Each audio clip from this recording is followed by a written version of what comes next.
আজ ভোর ৩টের সময় বাড়ি থেকে বেরিয়ে পড়লাম লাদাখ যাওয়ার উদ্দেশ্যে। আমার বরের এতদিনের অপেক্ষার অবসান ঘটলো আজ। লাদাখ রাইডটা অনেক কঠিন। লাদাখ যাওয়া মুখের কথা না, তাও আবার ডবল নিয়ে। টাকা থাকলে যে লাদাখ যাওয়া যাবে এমন কিন্তু কোনো ব্যাপার নেই, মনের ইচ্ছাটাও কিন্তু অনেকটাই জরুরি।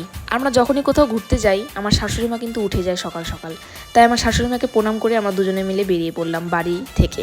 আর যেহেতু ইসলামপুরের উপর দিয়ে যাবো তাই কিন্তু মার সাথেও দেখা করে নিলাম।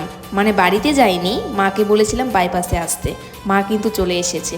আমরাও জানি না আমরা ভালোভাবে ঘুরে আসতে পারবো কি না, তোমরা আশীর্বাদ করো যাতে আমরা ভালোভাবে ঘুরে আসতে পারি। আমি জানি অনেকে যায় লাদাখে, কিন্তু ডবল নিয়ে এই গাড়িতে করে যাওয়াটা কিন্তু অনেকটাই মুশকিল। তাও আমার বরের ইচ্ছা আর বরের স্বপ্ন পূরণের জন্যই কিন্তু আমি ওর সাথে সামিল হয়েছি। আমার বাবা তো আমাকে আসতেই দিবে না, এমনকি আমার বরকেও বলেছে যে তোমরা ট্রেনে করে যাও, কিন্তু ওই যে স্বপ্ন, বাইক নিয়ে যাওয়ার স্বপ্নটা